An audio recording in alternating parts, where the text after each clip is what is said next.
I'd like to introduce Leah Shaver, President and CEO of the National Transportation Institute. Good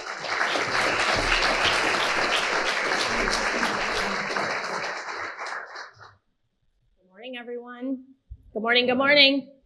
It has been a wild, longest, fastest year of my life. I'm going to move around a little bit today because it's early in the morning and I have a lot of pep in my step, and we want you to also. I am really happy to be here. I want to thank everybody at CDLLife.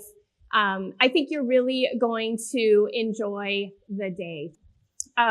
If we take away anything from the last 16 months, I hope that we remove the word unprecedented from the dictionary. If there is one thing that added to my angst in 2020, it was hearing that word over and over again as I felt that myself. Does that resonate with anybody else? Yeah. Okay.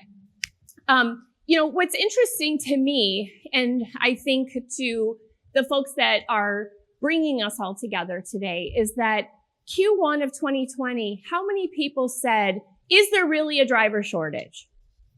How many of you were asked that question, asked that question of someone else? And we started the year flooded with supply, coming out of a year where not much impact on driver pay, not experiencing rates and volume that we had experienced in 2018. And, really putting a lot into question, and we're slammed into a pandemic. Everything goes silent. We're fearing for our lives. And it doesn't take long, and there's a surge in a shift in the consumer-driven economy. This Anybody else have regular deliveries from Amazon? We're going to talk about Amazon today. But anybody else feel weird being back shopping? No? Really? It's just me? Okay. There's so many opportunities, and there's a lot of opportunity to make money right now. There's a lot of opportunity for drivers to make money, and not as much interest in what we're used to in terms of drivers being productive, getting out into the market. We have more demand of us as an industry than we have folks to perform these jobs. And so we're going to talk a lot about that in my sesh here.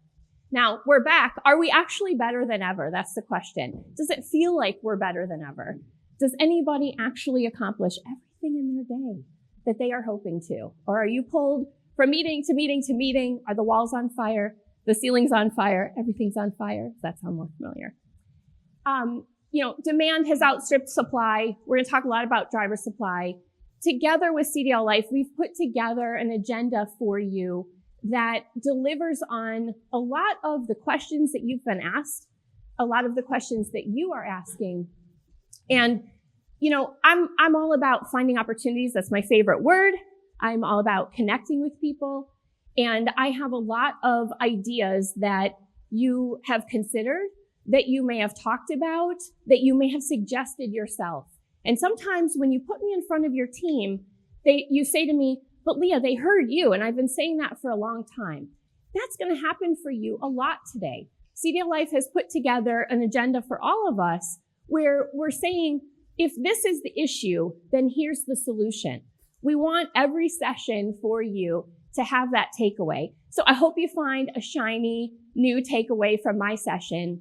And I'll tell you, does anybody know the starfish story? So I'm a foster parent, and my husband, I cannot tell you how many times he has said to me, Leah, you cannot save them all. You cannot save everybody. You cannot save the world. And I ask you, why? Who says? You cannot save every driver, and you cannot convince every driver to work for you, but you can try, right? So we're going to talk about a lot of those opportunities. So in terms of my company, we have, for 26 years, benchmarked best practices, pay, programs, anything that it takes to recruit and retain professional drivers. So we look at the experience from before a driver enters the industry, to training, to perks and programs, to owner-operator success, anything that impacts the market. And what impacts driver pay? Demand, supply, turnover, and of course, freight rates. So we monitor all of those elements. We also look at demographics. We introduced technician pay surveys in 2019. We are interested in anything that helps the deficits in the industry grow. We have to talk about driver supply. You've seen this slide. You've read it in the news. If you haven't, in case you haven't, and there are some folks last night that said that they haven't. Before the pandemic, we had a blue-collar labor problem. It was everywhere. We were at record low unemployment. We weren't convincing a lot of people to enter the industry. The folks that we did convince didn't really stay, and they didn't make up for exits.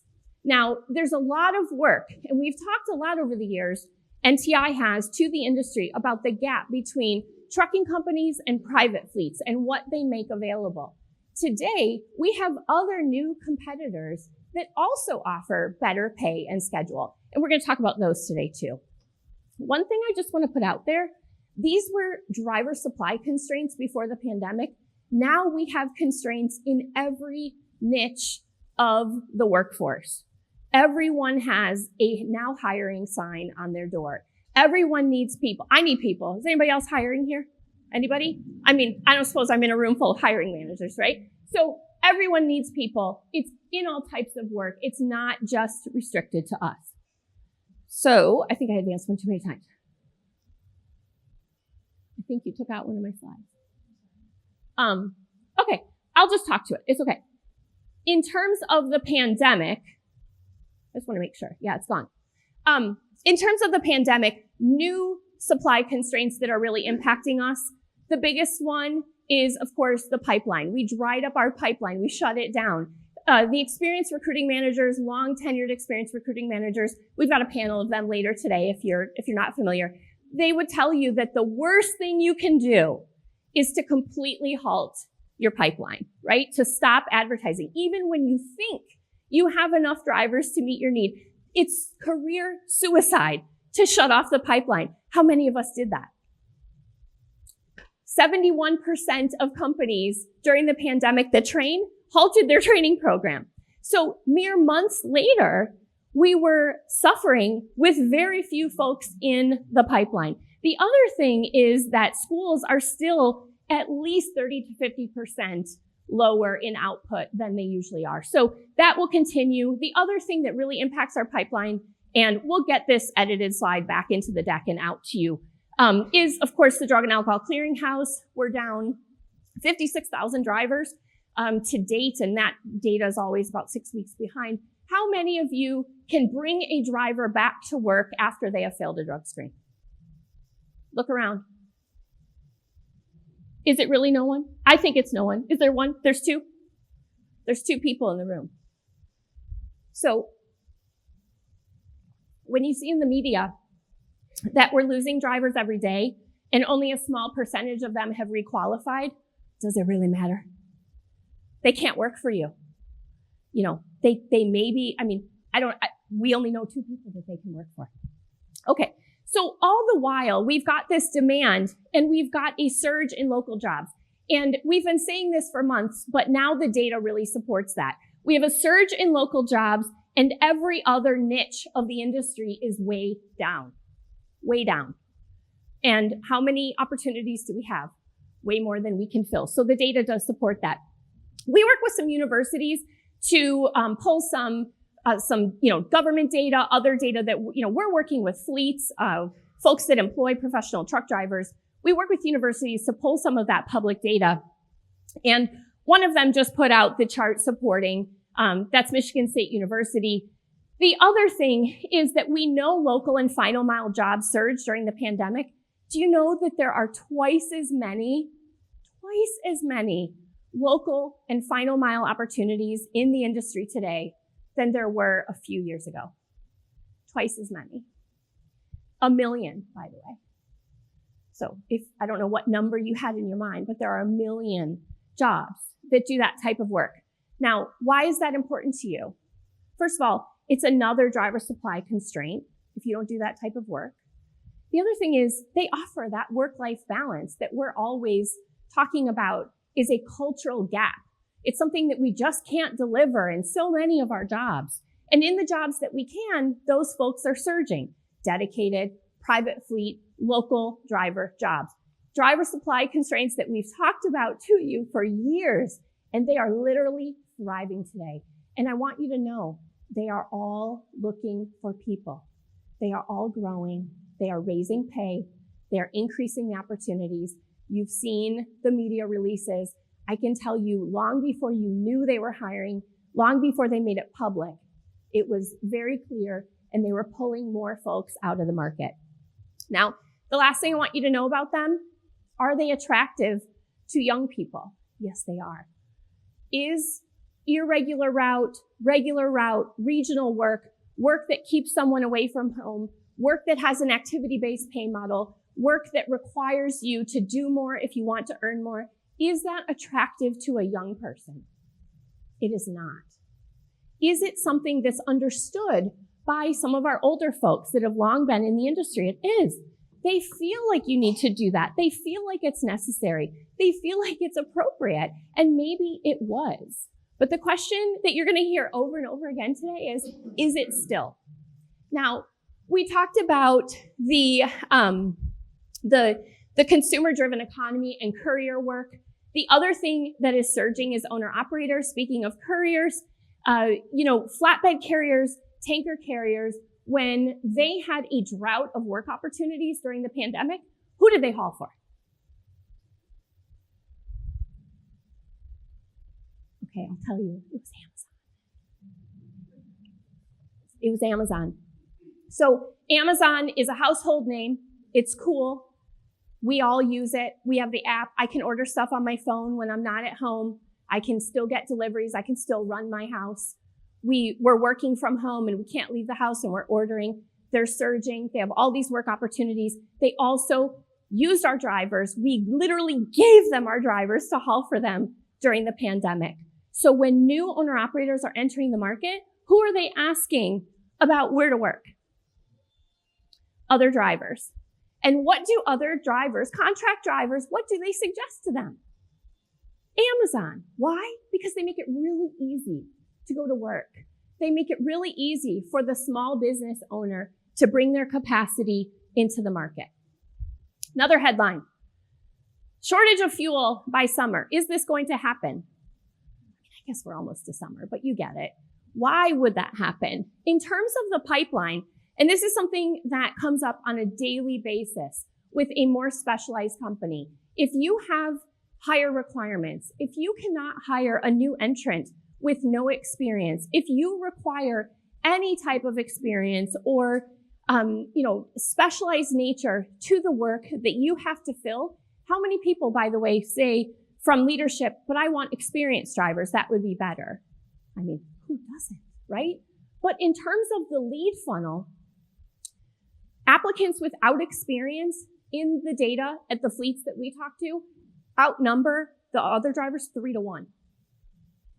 Once they start working, there's minimal options for them to get to work and go into training. They're difficult conditions. And as soon as they hit that 3-month mark, if they've been in any kind of database that you pulled them from, they're also being recruited by you and you and you and you. 3 months, 6 months, 9 months, 1 year, name your number. For a lot of smaller companies, it's 2 years. But the bottom line is they're pulled as soon as they have that minimum level of experience. So in terms of the lead funnel that CDLLife is going to talk about later today, the more they get experience, the more that they're in a specialized market, the fewer applicants you have to work with. The higher the wages, by the way, the more competitive, the more hungry they are for data, the more they need to market.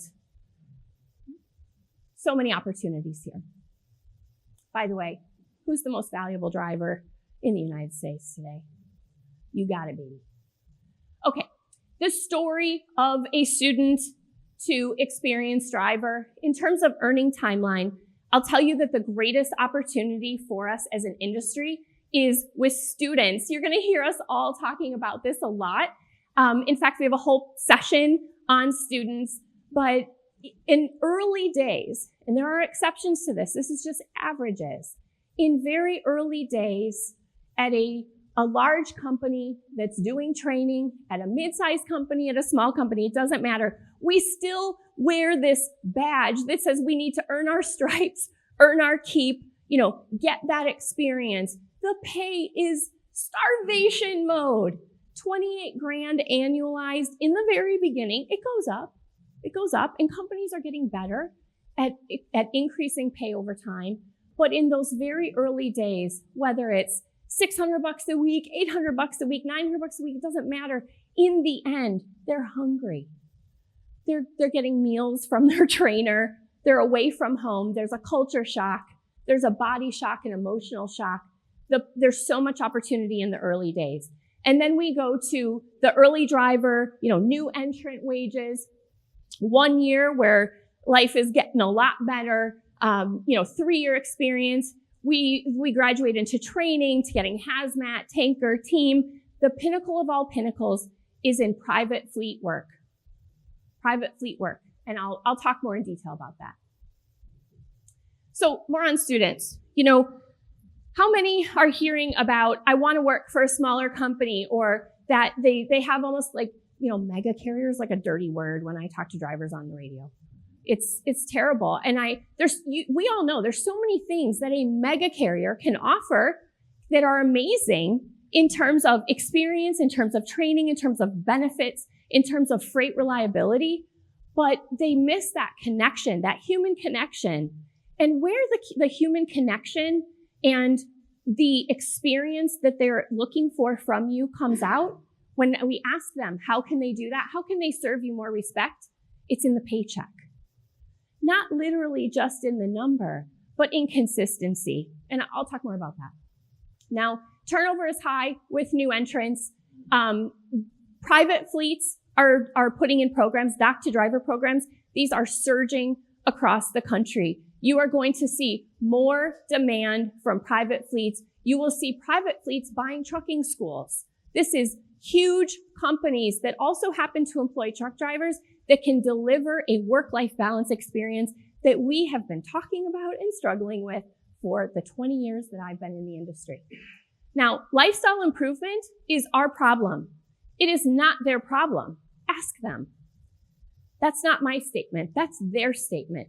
Younger people expect you to make the adjustments to the job. It is up to us to think about, how can we change our operational strategy? How can we change what we offer in terms of a rewarding and secure career choice for a younger person? The other thing is career path. I mapped out for you financially what a career path can look like, but you would be the first to tell me, especially in a year where pay isn't really moving, you'd say, it's not all about the money, Leah. Well, of course it's not. To a young person, it's about career path. It's about knowing exactly where you're headed and what that's going to look like. So elevating your workforce to meet your needs, your operational needs, your team needs, your hazmat needs, your tanker needs, these all translate into the paycheck, and they are a career path that's defined by us. It's not traditional. It's not the same that we experienced, but it's ours, and it's true to our industry. It's in deliverables. We're just not talking about it in terms of pathway, in terms of accelerating. Drivers are also really hungry to do more, to get better, to grow their experience, to be more involved in interacting with your customers, with you. They want computer skills. As they're aging in the workforce today, I cannot tell you how many senior drivers, and I mean senior citizens at this point, that feel they have so much to offer. And of course, what's the first question that we ask them? Do you have any computer skills? Can you do a job that supports us? We know they can dial for dollars, right? We can get them on the phone. They can talk to potential drivers for us, but they wouldn't be able to enter anything into your applicant tracking system. And if they did, they wouldn't be winning that race that I talk to you about all the time about speed to lead, right? So it's not really going to meet that gap. So in any way that you can elevate your workforce by adding skills and support, and speaking of support, collaboration. CDLLife does meetups, right? They're really popular. Folks want to network. What were you most excited about to be here for? First of all, I'm looking at your faces, not through a computer screen. It's a lot. I'm used to looking at myself. Maybe one of you, maybe a group of you, but they feel the same way. They want to network. They want to interact with each other. They're doing it in the largest social community for professional drivers, right? They want to do it with you and for you as well. So let's talk about communication and demographics. We have 4 generations of workers in the trucking workforce right now. We've got baby boomers, and these numbers, unfortunately, are before the pandemic. I think they're going to shake out a little bit differently, and I'll tell you where I think the adjustments are going to be. But what I want you to focus on is how each of these generations communicate and what they're expecting from you. I told you, baby boomers, they want to interact. They want to be in person. They want to have coffee. They want you to call them. They complain to me that you send them a message or that you can only engage with the driver manager electronically. They want a phone call. They want to interact personally. And we've gotten so used to text message. I mean, do you answer your phone when it rings? Text me, bro, right? They're not into that. That's not their jam. They also want experience recognized in the paycheck, which is why historically we still get asked by leadership. We still, as long-term, pay and benefit strategists, think that we rely more on experience. I'm going to show you that we don't, but that's the culture that we have. That's the mentality of the carrier. Now, Gen X, the largest part of our workforce. And what do they want to do? And why is CDLLife so big? Because the largest part of our workforce wants to engage. They want to engage with you. They want to engage with each other. They want to engage on social media. They want to mentor. They want to connect with other people. Baby boomers are not interested in your millennials. I promise you. They are not interested. They cannot understand or fathom the gaps in skill set, in communication level with the younger generation. But Gen X does, and they want to. They value opportunity. So put those opportunities in front of them.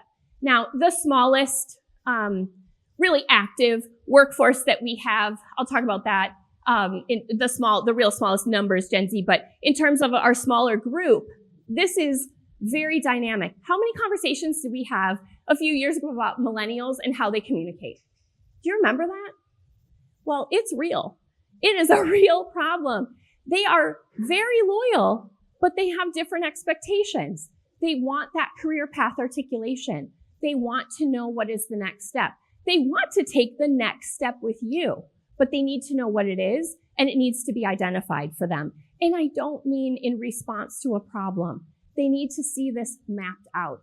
That goes for Gen Z as well. They communicate in a variety of ways, but most of all, they value recognition. So when we talk about reporting back to them how they did on a regular basis, we mean weekly. When it comes to identifying top performers and folks in your fleet, you don't only want to look at your longest, most senior drivers, those million-mile drivers. The same thing doesn't resonate with your early drivers. Lastly, we've got Gen Z. Just put them on your do not call list, okay? You're going to get a book on, anybody got kids? I mean, I tell you, my kid literally gets red in the face when I want to have a long conversation, but she will email me a novel. Does that resonate with anybody? I mean, they communicate differently. And so if we're used to dialing those baby boomers, if we're used to the baby boomers reaching out to us and saying, I have a problem and I expect you to solve it, we're expecting the same thing from the rest of the folks in the market. They're not going to deliver. Headline, wanted. The world's best truck drivers. In terms of demographics and what we're doing here, we're community. I put that note in your room drop. I want you to know you're going to feel validated today. You're going to feel connected. You're going to be happy to network with other people.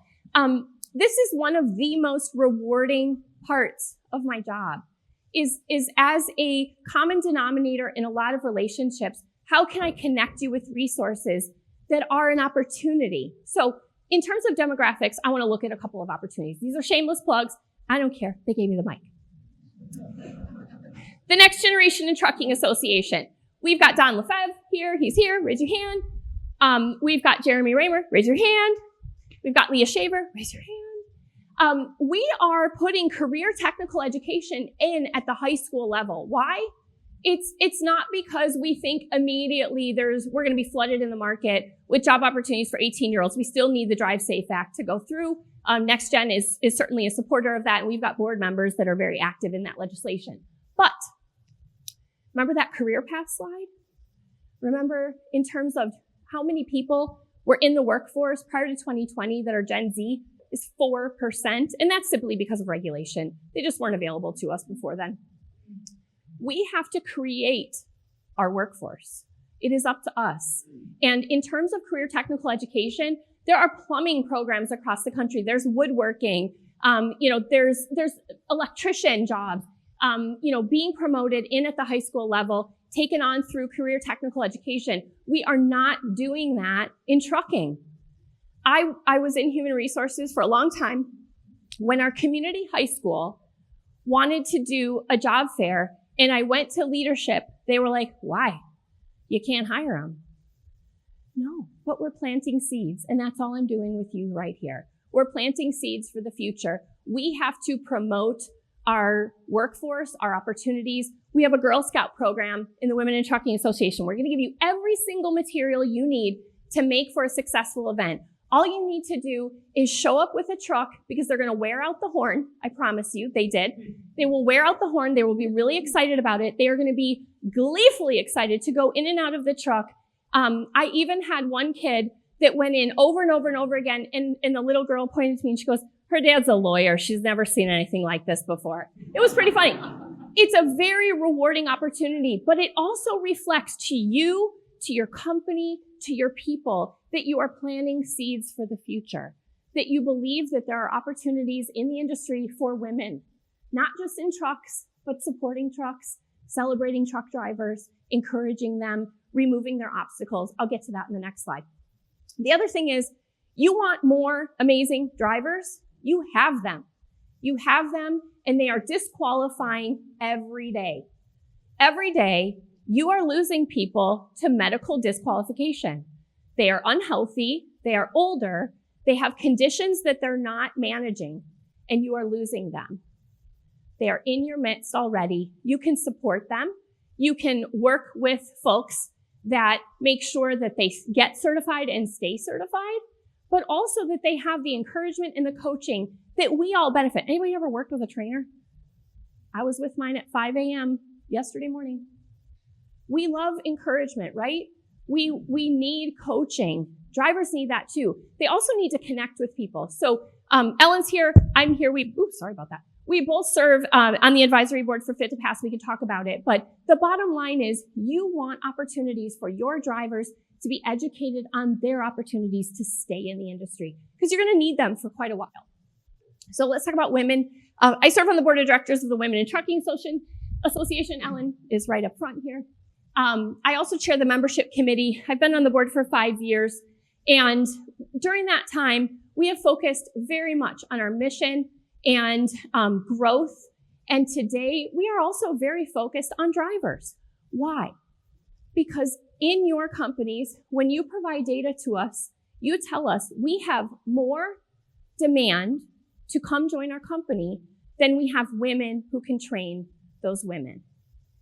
Now, you might say to me, a man can train a woman as well. They can, but not every woman wants to be in the cab of a truck overnight with a male. Not every woman is comfortable with that. Frankly, not every man is. I mean, we bring a lot, right? We bring a lot to the show. Women are risk averse. We stay longer. We take a lot of time to make decisions. And so we want, as a trucking industry, we want to be able to keep them, but there's a severe shortage of women trainers. So elevate the women that are in your midst.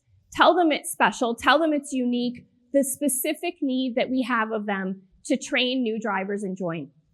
Now, the other thing about women is that you might say, it's really easy for a woman to enter the industry. Sure, it might be, but there's also limitations. Remember, we don't have enough women to train them. It's a male-dominated industry. They get a lot of attention when they pull into the lot, and even more when they are backing. The highest pressure moment, they get a lot of attention. It's tough on them. The last thing is that in terms of your membership to Women in Trucking, supporting our mission, sure, that's part of it. There's also partnership, and there's more involvement. I said to you today, I chair the membership committee. Raise your hand, Rachel. She'll tell you it's a good experience. We've got some other members. Rachel, another member of the membership committee. Wendy. So in any event, we want your participation, but we're also doing a lot to support you and to support more women in the industry. And when I say it's challenging, I tell you that these are the things that we have to develop in answer to the concerns in the market.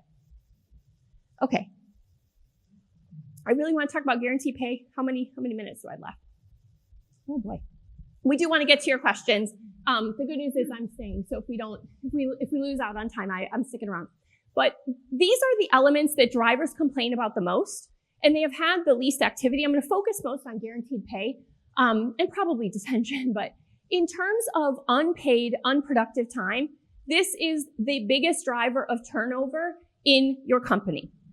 And also the slowest to move in terms of pay attributes over the last 5 years. Now, Travis asked me, and we agree, are recruiting advertisements contributing to our turnover? We already know the answer, right? We know the answer. But why do we think that? When we look at turnover, and when I talk to companies every day, they say to me, if I could only keep them 30, 60, 90, 120 days, it varies by company. Pick your number. Everybody's got a number in the room, right? The largest amount of turnover happens in those early days. You can see it varies by company, but it very much speaks to that operational gap. Operations says, this is the job, this is what it's going to be. I need 50 drivers by Monday. And then you bring in, well, today maybe 10 drivers, but in the past, maybe a little bit more. And the job delivery isn't exactly what they pitched. And what does the driver say? Your recruiter's a liar. Did they actually lie? Probably not. Was there a knowledge gap between what the outcome of the job was supposed to be and what we sold in the ad? Probably selling in the ad the 90th percentile. When we look at your data, your new drivers that leave you, typically in their early days, made at least, on average, 23.9% less than your full year drivers. Can you say guaranteed pay? Come on, guaranteed. Okay, all right. It's still early. So we did a pay study. It's not going to rock your world. Let me rock your world. When it comes to turnover, the lower the pay, the higher the turnover. Did I rock your world? I'm going to rock your world again. It rocked my world. I got really excited talking to Jeremy about this yesterday. I read a pay study that just came out on the plane. It was with Penn State University, Colorado State University, and the University of Arkansas. The pay study says that when it comes to turnover, pay volatility is the biggest driver. Now, in terms of timing, you get 1 week from the time that a driver experiences the emotional shock of missing out in a large way on pay. You have 1 week to make it good before they're thinking about leaving and making some decisions. They're looking at jobs. They're calling people that have called them before. You have to come back from that quickly. Does that sound like a lot of pressure? The other thing the pay study said is that the largest turnover and highest numbers, I was on the right side, same as our study. It's in the lowest pay and the highest pay volatility. That's where turnover intersects the highest. Next to that is when the pay is just at average and experiences pay volatility. So if you are an average payer, if you pay at median level or below, then you are going to have any kind of shock to the driver is going to lead to turnover. The last thing is, why do our experienced drivers stay longer? Is because the highest pay and that cushions the blow for pay volatility. This isn't in necessarily just the rate per mile, by the way. It's in the regular deliverables that we're providing to drivers. You're going to see charts like this from CDLLife. This is the highest demand data that we get in terms of driver wages and also where we see pay influence the most. So I'm guessing that these markets line up pretty similarly with what you see in terms of difficulty with driver supply. We think we're going to land about 8% by the end of the year. Pay is expected to still go up again next year. Why? Because There's a lot of goods being bought. There's a lot of money being spent, and trucking is going to stay busy for quite a while. Any little starfish that I threw out today in terms of driver supply and driver retention, pick a few of them and you'll make an impact. Retention is the new recruiting. Rachel asked me, are we going to have enough on driver retention?